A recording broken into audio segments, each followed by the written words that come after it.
EFF councillors. And that tells you that you have not managed to build qualitative structures in that province. Well, in the EFF, what works is the democratic centralism. And therefore, once the decision has been taken by the higher structures, is binding on lower structures. We don't expect anyone who's told to resign as a PR councillor to resist, because those individuals have not contested elections. The elections were contested by the EFF, and those positions belong to the EFF. Why would you want to resist resigning as a PR councillor when you come from a ward that got less than 100 votes for the EFF? A branch of EFF is 100 members. So if you get less than 100 votes in that ward where the PR councillor comes from, it means there is no branch of the EFF.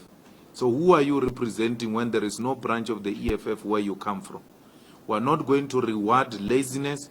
We're not going to reward mediocrity.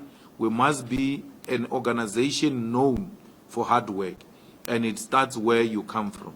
One of the things that we have tasked our Secretary General is to do is to check members of the Central Command team and members of the Parliament, where they come from, how many votes did they get, and then members of Parliament in the municipalities where they were deployed, if they managed to, in that municipality, to get a double digit. Because you can't be a member of Parliament who can influence ordinary people to vote for the EFF, and the EFF gets a double digit. It means you are not worth the position you are occupying. So people who are going to participate in the leadership positions of the EFF, especially those that comes with packages, it will have to be people who are working hard, led by people who, even where they come from, they don't know that they are leaders of the EFF. So we are forcing them somehow to go and become community activists, to go and build branches, to belong to branches, to be known by ordinary people that indeed these are our servants, these are our leaders. If we are not going to change the modus operandi, we are going to be like the ANC. We are going to harbor a big group of careerists and opportunists who are not doing anything for the organization, but continue to benefit from the same organization which they are not helping to build. Some of the people which we are going to be dealing decisively with them is people who are not paying the party levy. People have been members of the EFF legislature and parliament and all that, and all of us, the organization is deducting not less than 15% from our salaries. But there are people who have been avoiding that, and those people continue to live a lavish lifestyle, yet they don't pay their party dues. The party levy helps the party not to be captured by capital. The party sustains itself through that party levy. So if you allow the party to depend on private donors and not on its members, especially deployed cadres, then you are selling the party to the highest bidder. And that's why we are extremely strict on this party levy thing. All members of the new councils, 826 of them, for the first 3 months were taking half of their salaries.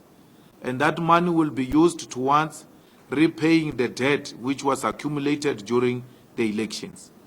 Why would a person say to us, you are taking too much money? You had your faces on the posters, you had your T-shirts, you had all types of support from the head office. Where do you think that money comes from? You have to pay for it.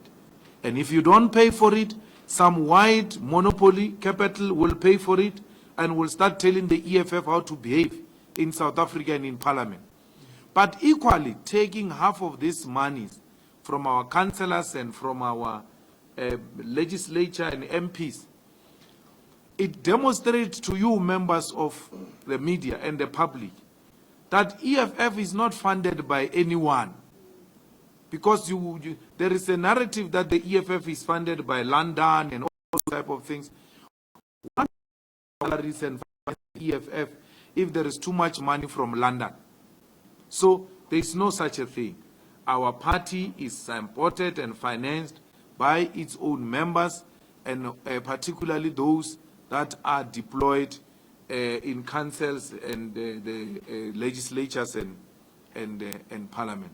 So we are going to be decisively dealing with those who are refusing to contribute that money to the organization, because they are actually and effectively stealing from the organization.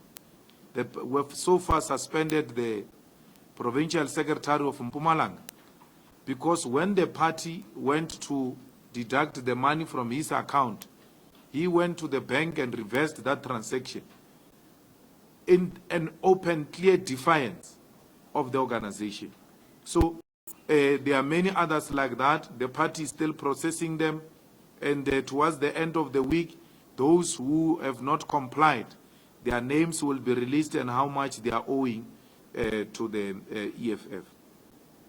We are not going to be a party built on friendship here. There are people who come to this EFF and think that they are just going to benefit from the EFF because they are friends of leaders. All of us have to comply with the decisions of the EFF. All of us have to ensure that we remain disciplined. All those who went to stop our members from participating in the councils, their names are recorded and all of them are summarily expelled from the EFF because they defined themselves outside the EFF. The CCT has taken that decision that all of those who blocked, kidnapped our members, refusing them to enter council chambers, by doing that, they've already defined themselves outside the EFF, and there's no need to even do anything. They are no longer our members. Something that was supposed to be reflected in this statement as part of the EFF CCT decisions. So, and then having done that, we are then going back to say to each and every PR councillor, which ward do you come from? How many votes did we get from that ward? Then we go and compare that report with the IEC report. Anyone found with less than 100 votes, you don't qualify to represent the EFF. And we're going to take the ward candidate who got the highest vote to replace that one who got less than 100 votes. But if that ward candidate is amongst those who were blocking the EFF councillors from being sworn in, that one candidate won't be rewarded with a position in the council, because ill-discipline, rowdiness, and hooliganism will never be rewarded in the EFF. When we said to those who were disruptive, wait, the organization will deal with these matters, they thought they were clever than the organization. They moved faster than the organization, and therefore they will have themselves to blame. We're not going to be building an organization with a group of anarchists and unruly hooligans. We must be hard on them. We must be decisive on them. EFF is not a charitable organization or some employment agency. If there's anyone who came here to look for a job and thought that local government was the quickest way of resolving their unemployment crisis, and when they couldn't make it, they became disruptive, then they are no longer our members. We can't have such people in our organization. We must build this EFF, build on a solid rock of discipline. And we must not be wishy-washy. That's why when decisions are taken in the CCT, they must be reflected everywhere, so that everyone should know what the EFF thinks on these matters of ill discipline. Well, there is no cooperation with any party, so there's nothing to measure. So anyone who asks us of cooperation or coalition, I don't know what you are talking about. We are not in cooperation with anyone. We just voted for them. It ended there. We are in opposition. And that's why when Mashaba speaks nonsense, we are able to say to him, if you continue with that, you'll find yourself on the streets of Johannesburg. We don't go to a meeting to discuss that with him. We just tell him in public, because we have no relationship with DA. Immediately after voting for the DA in Johannesburg and Tshwane, we went to Parliament and we immediately disagreed on public protector to show that there's no any type of relationship between us and the DA. But the immediate threat was the ANC, and it remains the ANC. So we had to deal with the immediate threat, and we dealt with it decisively. What you see today as a Occupy Lituli House, hey, Hodio, up and down, is as a result of the EFF decisiveness in these metros. If the EFF had given ANC these metros, you are not going to see the internal revolt you see today. Now people feel personally affected. Now the decision of the EFF has hit directly into the pockets of individual leaders of the ANC. Now they are clever now. They are now realizing if we don't fight, we will indeed find ourselves completely out of power. So we had to deal with an immediate threat. Not because we love the DA. We don't love the DA. We don't take any instruction from the DA. We don't have any relationship with the DA. We still disagree sharply with the DA. And that's why when Mashaba misbehaved, there is no some meeting in some political committee to resolve Mashaba. Publicly he gets reprimanded. Hey, this is not a saloon arrangement. You have to behave properly. Otherwise you will be in trouble. So that is a demonstration that there is no cooperation or co-governance. Anyone that lives in some illusion and some imagination of coalition, then you've got yourself to blame. You are hallucinating. There is no such a thing.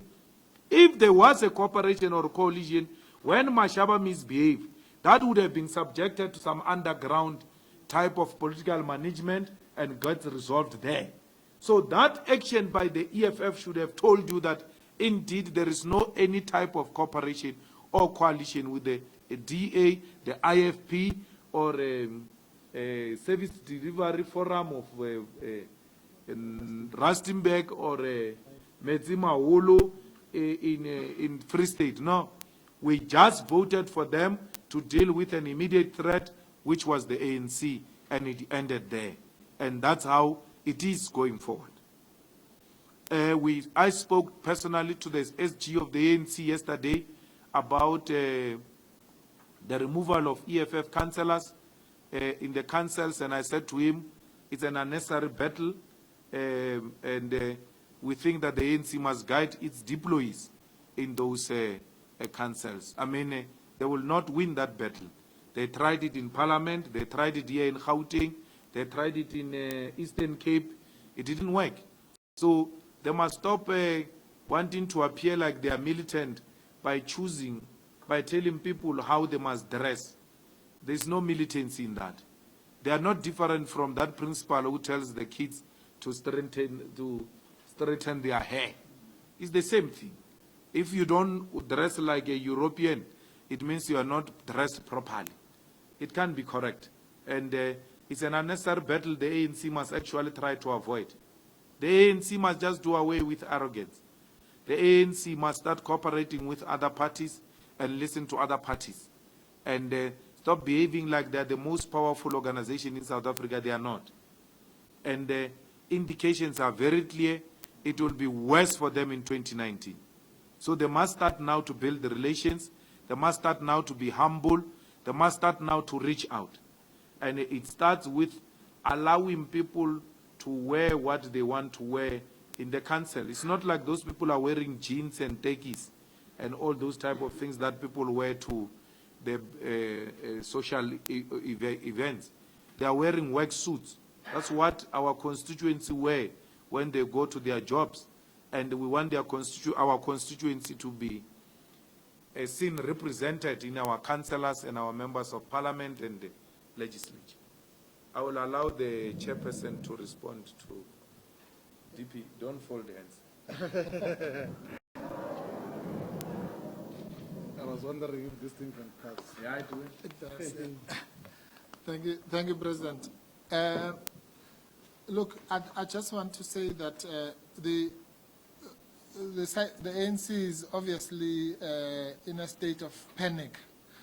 I mean, why would we spend? You've just heard from our president that we are making ends meet with meager resources.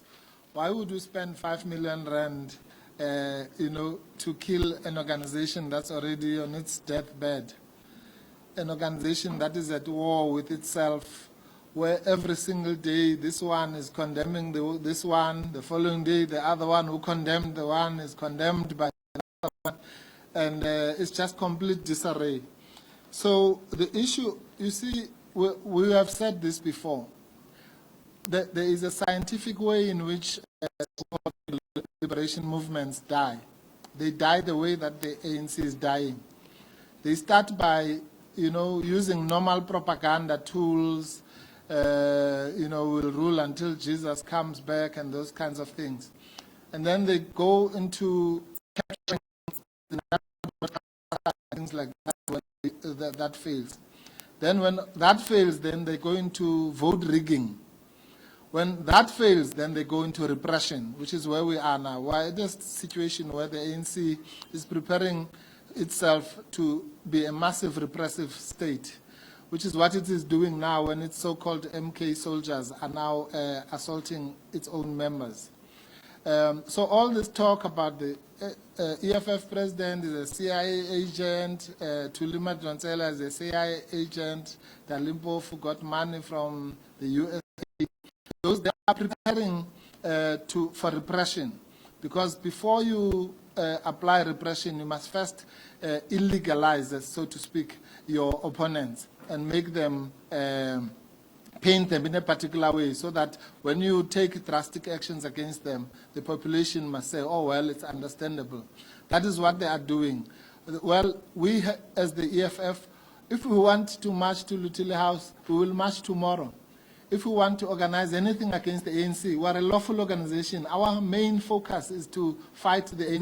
We don't need conspiracies. We do it.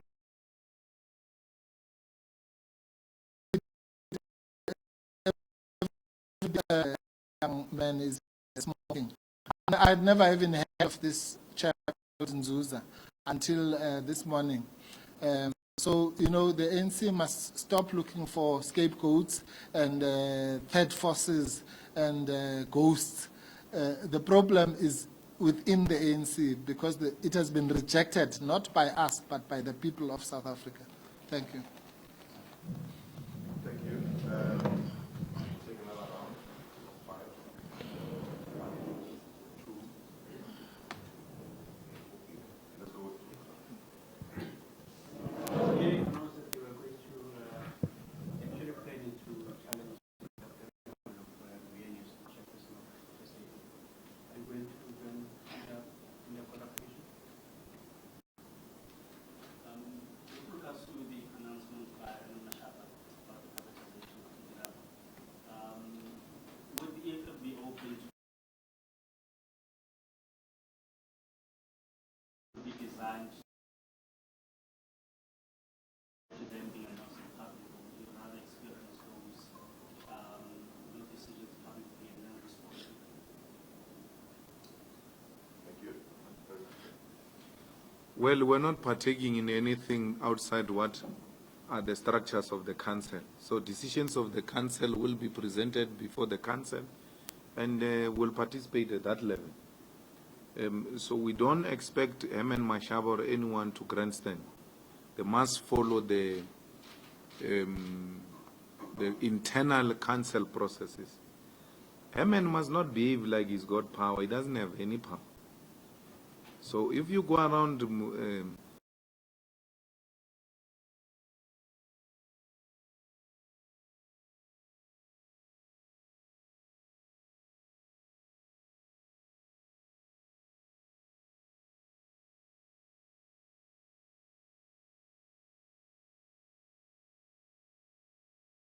pronounce the decisions of the council.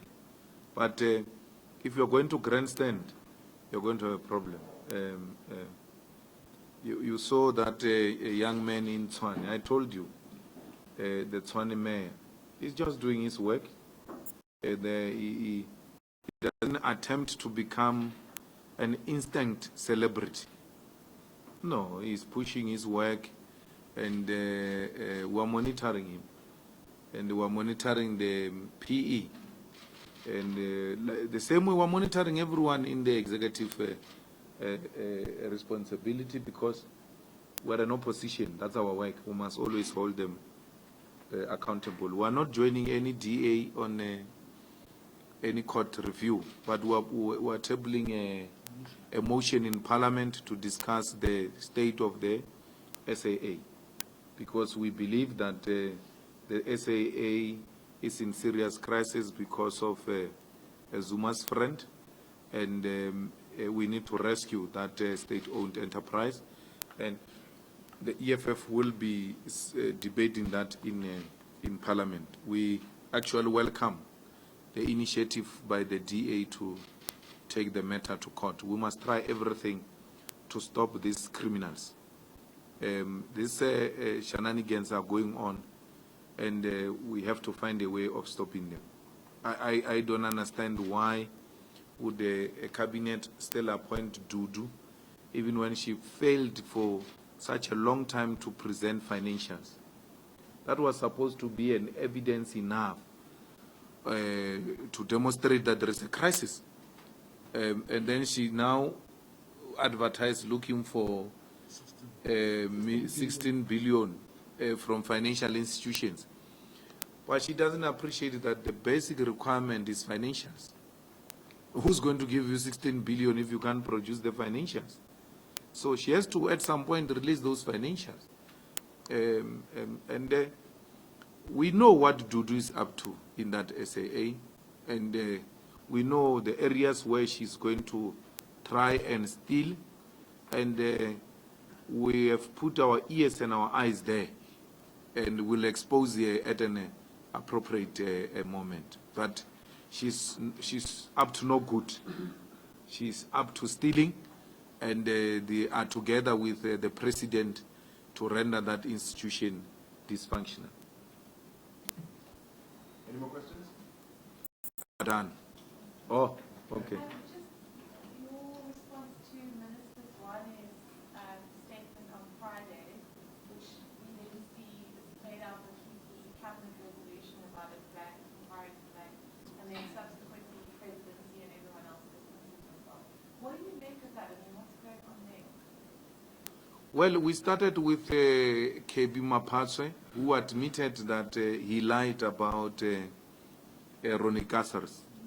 We wrote to public protector and the speaker to investigate a deputy minister who admits to lying. What does the Executive Code of Ethics say about that? And then Zwane comes, he makes false statements. Let's hope they are false, because we don't know who's telling the truth now. Everyone can be trusted, including Pravin himself. So because we are over-exaggerating Pravin as well. Pravin is a big problem, and we'll deal with that after. So Zwane says there's a cabinet decision, and then the spokesperson says there's no cabinet decision. We admit we misled our people. And the ANC says the minister must be reprimanded and disciplined. What do you mean by that? How do you discipline a minister? Somebody must outline that procedure. How do you... Because the ANC must have courage enough to tell Zuma to remove the man. That's a Gupta deployee. Zwane is not known by anyone. No one can take full political responsibility for Zwane. That's what happens when you allow business to deploy its stooges in the cabinet. Zwane is acting on the Gupta's instruction. And Zuma, I don't know if you say Zuma must remove Zwane. Zuma must remove himself. Then we will not have Zwane. If Zuma is gone, we will not have Zwane. We will not have that cook called KB Mapaswe. We will not have Van Rooyen. We are in a mess. We will not have Bathabile Dlamini and Lindiwe Zulu who gang up to beat up another minister. If you doubted that there was a problem of legitimacy, just look at the conduct of all ministers. They all behave like they are in a shebini. They all behave like they are all drunk. Batagilwe Dlamini. A new name is Batagilwe Dlamini. You know, everybody just look drunk. They all don't appear like they are working on anything tangible to rescue South Africa. Dali has just characterized it properly. They are moving from one crisis to the other. Look at what happened in Western Cape. They got how many percent now? 20 something in Western Cape. You are the opposition. You can still afford to eat each other alive. They release a statement and then followed by another statement denouncing the first statement, then followed by another statement denouncing the one that denounced the other one. This is a party in crisis. Anyone who had a doubt, then there's all this evidence there. Then there comes a man who must come and save us, Pravin, a minister of finance who's got shares in all the companies. All the companies you can think of. And then we're talking about state capture, because the Guptas have captured Zwane. And then we don't speak about how the Ruperts and them have captured Pravin. A white monopoly capital has captured treasury. It's not only Pravin. Anyone else who has assumed that responsibility has been captured by white capital. Trevor has got shares. Nene has got shares. In the same companies that Pravin has got shares. They are all captured. They are all working for white capital. And then you've got these ones who are working for black corrupt capital, which is an immediate threat because it wants to capture treasury. It's tired of getting money through tenders. They want to get it directly from Reserve Bank. So either way, the ANC is controlled. When you take it from Zuma and Zwane and you give it to Pravin, then you are giving it to white monopoly capital. The ANC is not in the hands of the people. It's in the hands of corrupt black capital and white monopoly capital. The ANC has been captured by capital either way you look at it. So there is no messiah in the ANC to rescue the African National Congress. Why would Pravin refuse to go to the Hawks? Who is Pravin after all? Why is Pravin trying to behave like he's untouchable? Behave like if you touch him, this country will collapse. No. You don't correct the wrong by doing wrong.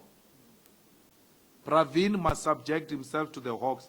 It doesn't matter how many drunkards are leading the Hawks today. Respect the institution called the Hawks. Because it's not about you, Pravin, it's about institution. After you, the institution remains. So tomorrow, all of us can tell the Hawks where to get off.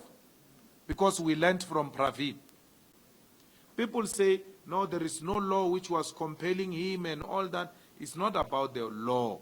When you are called by such institution as a political figure, as an influential someone, in trying to restore and protect the image and the credibility of that institution, you just go.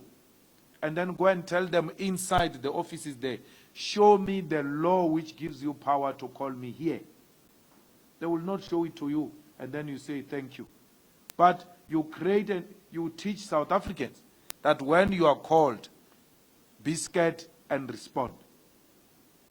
So, Renar Mapedi ba bangwe ba rena ba ka sepedi ba re sebiletswa se a tshoša. So Pravin just undermines that because yena ha tshowe He is the most powerful man. He's untouchable. If you touch him, the markets will react. We can't have a minister appointed by markets. You are eroding the power of the president and the political leadership. Some of you are happy because it's happening to Zuma, but you are setting a precedent. Zuma will not be president forever. Let us protect that office of the president. Let us protect the power of that office of the president. We understand it's occupied by a criminal. But let us not create a precedent that will render that office forever useless. Now, when you take over that office, you will want to check who Rupert wants. If Rupert doesn't want, then you can't appoint. Why is Rupert not contesting elections then? And then appoint a finance minister? It can't be. Let the markets contest elections and appoint finance minister. Finance ministers and ministers of cabinet must be appointed by the president. And we must all allow the president that space. Even this criminal, for as long as he's a president, he must be allowed to exercise that authority. But he must know there will be consequences. Like any other president, your appointment must either reaffirm the market or they will react. And when they react, how do you explain yourself? You have to be accountable. But we must not create a hollow office of president, which can't have any power even beyond Zuma. Because we created that precedent. We thought we were doing it for Zuma, but we've actually created for all those who are coming. They will never do anything. They will be helpless. They will not have power. The power will be in the hands of the market. It's dangerous for our constitution. There's nowhere in the Constitution of the Republic of South Africa where they said the market will be responsible for the appointment of Minister of Finance. So if there is a man who is directly involved in the conflict of interest, it's Pravin himself. He's got himself to blame. Those things that happened in the SARS and all that, let everyone go and account. We must all account. Let everyone go and account. And sitting from where I'm sitting, I know Pravin did that to me when he was still trying to impress Zuma. And Pravin should know from experience that concocted charges will never stick. So he has got nothing to fear. He knows how the state operates. And therefore, he should be the first one to go because he knows there's nothing to fear. We know when it comes to SARS and its allegations against Pravin, nothing will stick. The only thing which people can have legitimately against Pravin is his business interest, whether he's not compromising him. Minister of Finance having shares in Standard Bank or in the banks, yet he must still supervise an institution that must supervise the banks. That's what we should be talking about, not those things of SARS, non-stories of the hawks which are sent by Zuma to harass Pravin. That's not the case. The case is Pravin's business interest, which compromises his objectivity as a minister of finance. If you raise that, I'm prepared to listen. Not those things of SARS. That's a concoction. That's political interference. That's political persecution. It has got nothing to do with the wrongs that Pravin did. I was the first one to take a dossier to the former commissioner, Mahashule, about the illegal activities of the so-called rock unit at SARS. I knew about that long time ago. I was the first one to tell them about it. I know who played which role, what the rock unit did, where, and what it did against some of us.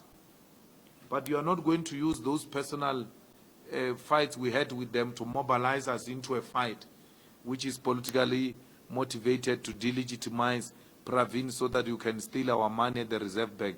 We're not going to agree to that. We're not going to support any effort that seeks to capture a treasury so that people can have direct access to a reserve bank. Thank you very much. I'll allow you just one more because you did raise your hand, otherwise we'll close the line. Thank you.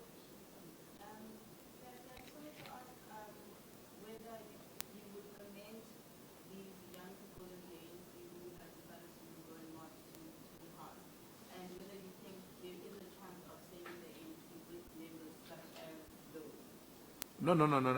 I'm very happy they took an initiative. I celebrate their courage.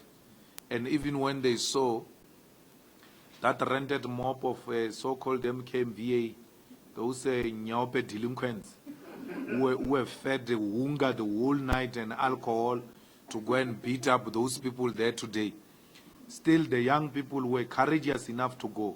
I salute them. I always salute fearless people. I salute courageous people. And I tweeted this morning that it's not about numbers. It can't start with the numbers. It has to start with conviction. You have to show people that you believe in what you are talking about. And when they went and presented their memorandum, I was very happy that the young people are standing up and they are speaking their mind. So always when we see the youth taking up action and standing firmly on what they believe in, we celebrate them. We don't care from which party they come from. Like those young girls in Pretoria, who were just sitting and watching. I called the school. Actually, that morning, I wanted to go. And I didn't want to go through some dramatic effort. And I just wanted to go and understand. The school refused me. And the following day, I tried. They refused me. I didn't force my way. Because I didn't want to be seen to be disrupting learning. It's a very important thing that we ought to protect at all costs.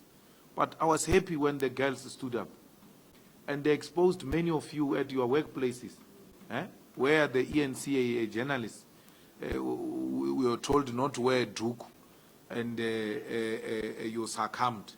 And then there's great, the 16-year-old showed you how it's done. So I think eNCA, you can learn one or two things from you wear the dugu now? Oh, okay.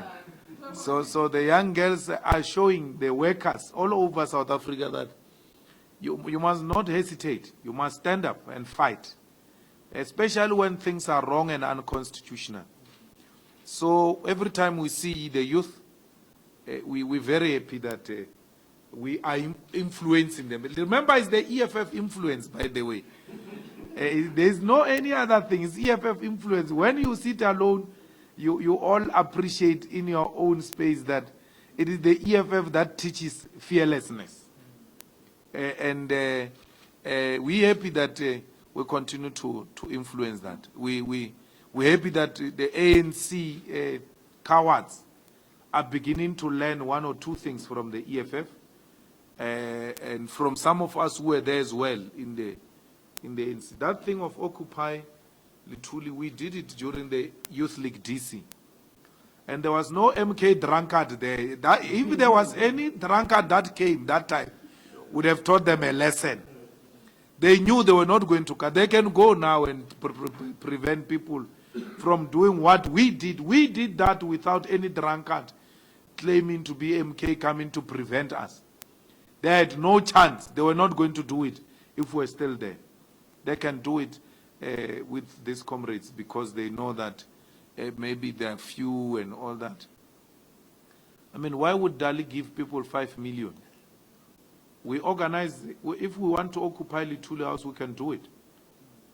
With more people than the ANC people themselves. With not that thing that the DA did. We can organize a big thing. We don't want anyone's permission. We don't have to use anyone. You use people when you are scared of the target. We're not scared of the ANC. We take the ANC head on all the time. Why would we use Lamula, of all people? He doesn't have a history of organizing people. So why would we give him 5 million to go and organize people when he doesn't have a history of organizing people? So we can do it ourselves.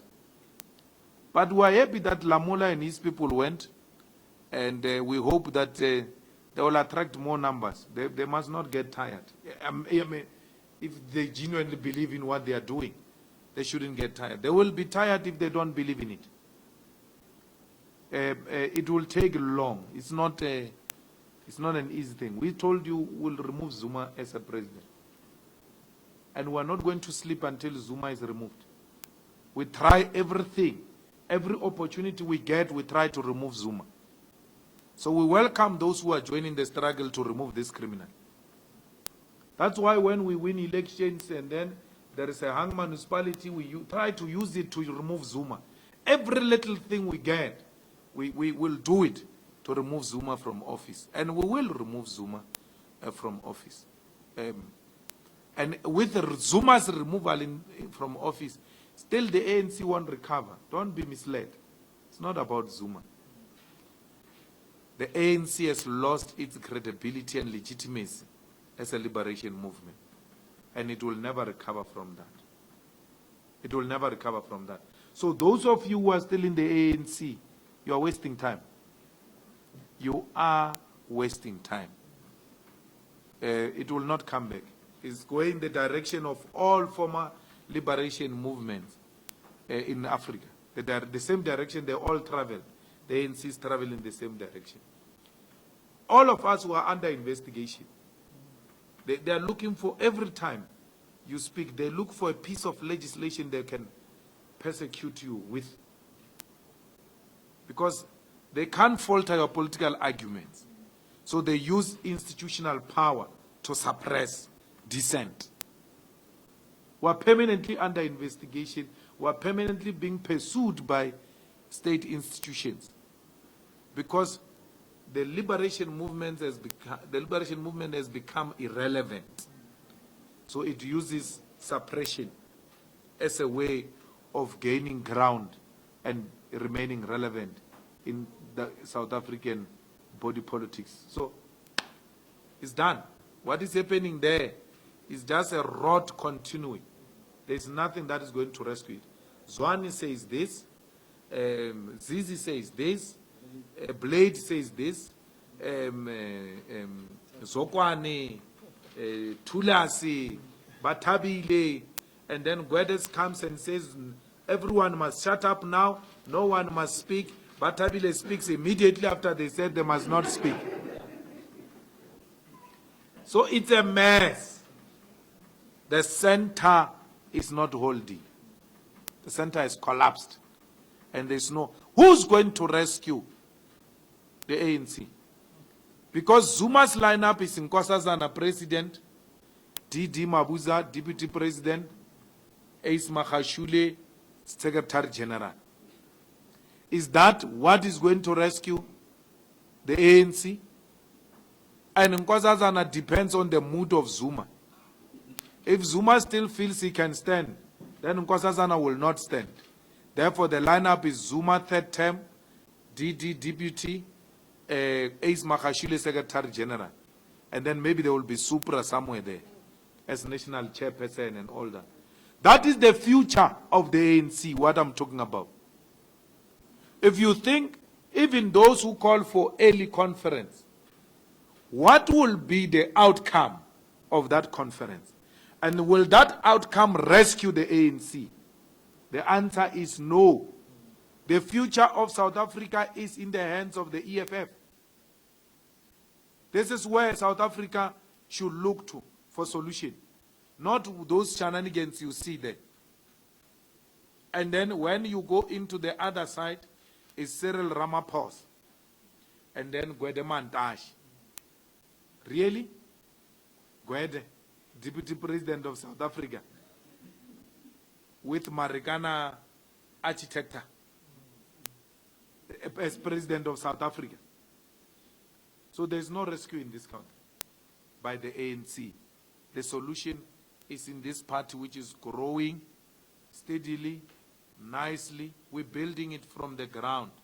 Even when you disband Eastern Cape and KwaZulu-Natal, it's not because the fighters did anything wrong. No, you realize the constitution of structures is in such a way that it will not help you achieve what you want to achieve, particularly in 2019. So you have to give yourself enough time to go and babysit those big provinces so that they give you the desired outcome moving forward. Thank you. Thank you very much.